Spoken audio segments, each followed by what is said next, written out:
Hello, good people of the gram. It is Miss Rowe of In Trouble with Miss Rowe. Thank you so much for using your time to look at this humble little vlog of mine. I appreciate your time, and so I'm going to make this as quick as possible because I don't have much time today.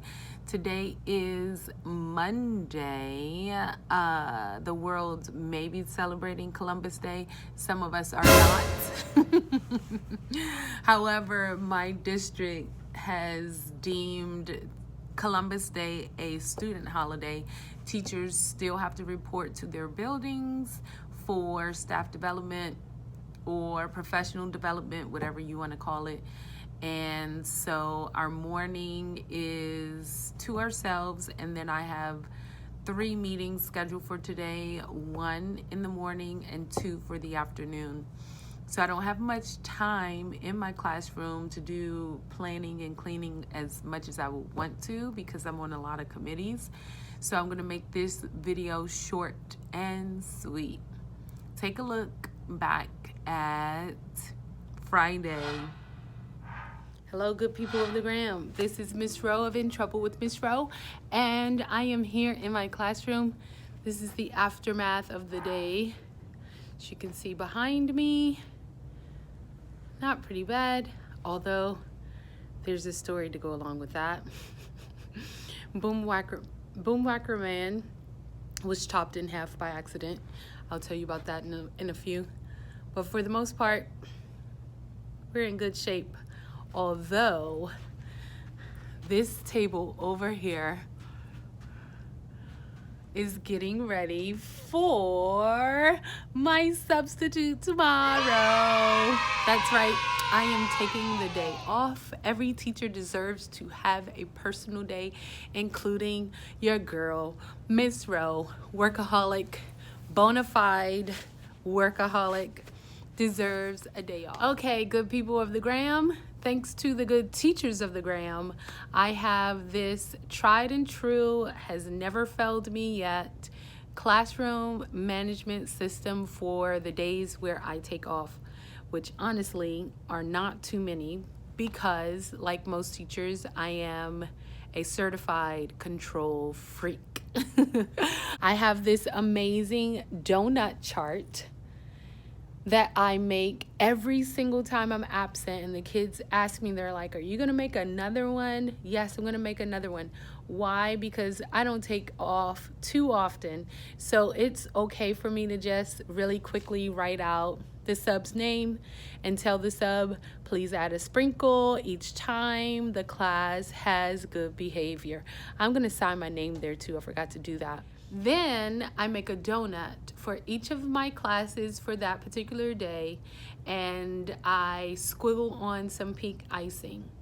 The substitute's job during the class is to draw just a little dash for a sprinkle, and if the class earns 10 sprinkles, then they will get a reward for me when I come back to school and see them the next time. So kids always ask this, what's the reward? I tell them, earn the reward and then you'll find out. So actually what it ends up being is either some games like the ones that we already play. If you are a fire OBN teacher, then you can use the same games that you're doing for step number 1 in conversational solfege. My lovelies enjoy all of those games anyways. They enjoy Poison, which is still a musical game. I do have some games that are not so musical that are really just fun. So I have things like Hot Potato, Limbo. We do dances like the Cupid Shuffle or Cha-Cha Slide. I have a few games like Connect 4. I have Jenga. I have a giant bowling set. There are lots of other things in my classroom that I've adapted for music centers that are actually real games. So if we're having a game day as a reward, then they know that it's whatever Miss Rose says we can do for that particular time. This year, my 4th, 5th, and 6th grade classes are 60 minutes long, and I am not willing to give up 60 minutes for a game day for a reward. So I do believe that I will be doing more games that are music centered more than I have done in the past, because typically we've had music for 30 minutes, we've had it for 45, we have had it for 50 minutes. 60 minutes is a long time to not have assessments and learning going on. So I'm really contemplating how much time is enough time to celebrate the fact that they were doing what they're supposed to do. Yeah, you just did what you were supposed to do. So how much time is enough? I haven't really decided that. I think I'm going to think about it. I know for sure I'm going to think about it over the weekend, and then I'll make my decision once I come back and see all of these sprinkles on the donuts. There's the donut chart.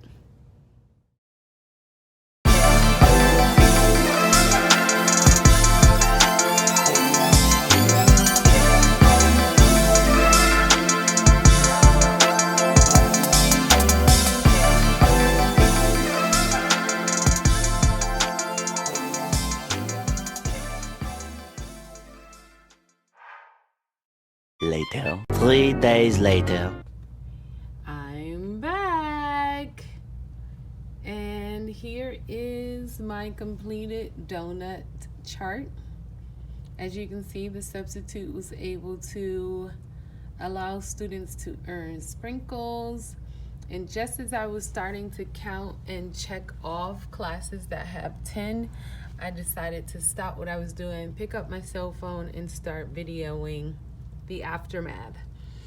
So you can see that some donuts have 10 sprinkles and some do not. So what I'm gonna go do right now is just count through the sprinkles, and this particular chart is going to stay up until I see all of the classes that have earned their sprinkles and the ones that have not too, so we can have a little chit chat about what choices were made and what we will do differently the next time Miss Rowe is absent. And it's also a time for kids to tell me in detail what was going on with the substitute, and my kids are so good to me. They give me the inside info. So for those of you who have the philosophy of snitches get stitches, Miss Rowe does not live that philosophy. I'm not a gangster. I'm not a thug. I'm not living a mafia lifestyle. So yes, snitches are celebrated in this classroom. I want to know what happened, even if it means telling me that the substitute was doing something that she or he should not have been doing. I just have an expo marker I just pulled up, and I'm going through and counting 1, 2, 3, 4, 5, 6, 7, 8, 9, 10. That class gets a check mark, which means I owe them a reward. Look at the next one. 1, 2, 3, 4, 5, 6, 7. Almost made it. 1, 2, 3, 4, 5, 6, 7, 8, 9, 10. So, switch hands on my cell phone and give this class a check mark. That, and now I need to go through everything that was left behind to see how it was while I was gone. All right, peace, peeps. Hello, good people of the gram. This is Miss Rowe of In Treble with Miss Rowe, and I am back in the classroom after taking a personal day. What you saw earlier in this video was me showing you the donut chart of how I assist my substitute teacher, or my guest teacher as I like to call him or her, in maintaining order in this classroom while I'm out. The chart stays on the board all week long until I see all of the classes that were here on Friday when I was out. So even if the class doesn't earn their 10 sprinkles, we're still gonna chit chat about what happened while I was gone. We're gonna talk about choices that were made and moving forward, what we will do for the next time.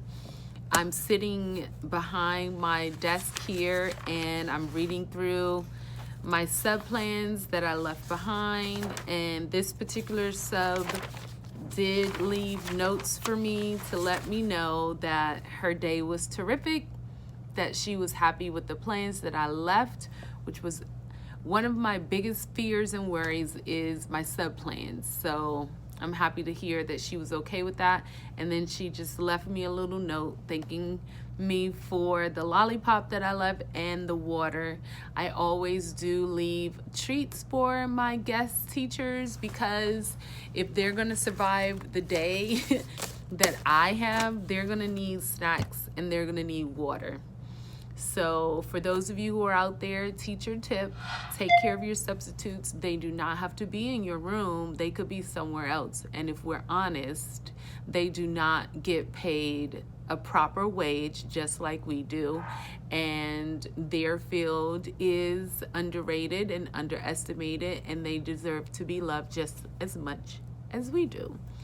So for all of you teachers out there, do something sweet for your sub. When you're out, leave a nice note, leave a treat. I wish I would have had some gift cards. I would have left a gift card. I've done that before as well. I just really appreciate anyone who's willing to come in and take care of my babies while I'm gone, because they are my babies and I want them to treat them like their own. So it's a little bit of a bribery to get them to be good to them, because I've had some horror stories over the years, and I have a list of people who are never allowed to be in this room again. After 15 years, after 16 years in this building and in this room, yeah, I have a list. You don't want to be on the list, honey. Don't be on my list. So I'm just gonna look through, clean up, and today, thank God, the kids are not here. It's a teacher work day. We used to get Columbus Day off. Now it is a teacher work day, and I know that there are some teachers that don't even get the day off at all. There's so much controversy around Mr. Christopher Columbus and his exploits. So today I'm just going to use to clean up and get prepped for this week, because those of you who do conversational solfege, I am diving into unit number 4, which is the first tonal unit. If you don't know about conversational solfege, please search Fire Arband conversational solfege and follow, oh my goodness, you'll never believe who's on Instagram, Missy Strong. I'm gonna put her handle here, her username on Instagram. If you are not listening to her podcast, you need to listen to the podcast, as she's doing some really awesome things for Fire Arband on Instagram and in her podcast that she records. So check that out. I'm gonna get started because I have a meeting that I need to go to in 1 hour for a Veterans Day show that's coming up next month, and then I have 2 more meetings in the afternoon. So I don't have much time in this classroom of mine today. I'm gonna use my time wisely, so I will get back on maybe later on today. If not, thanks for watching, and you will see me the next time. Peace.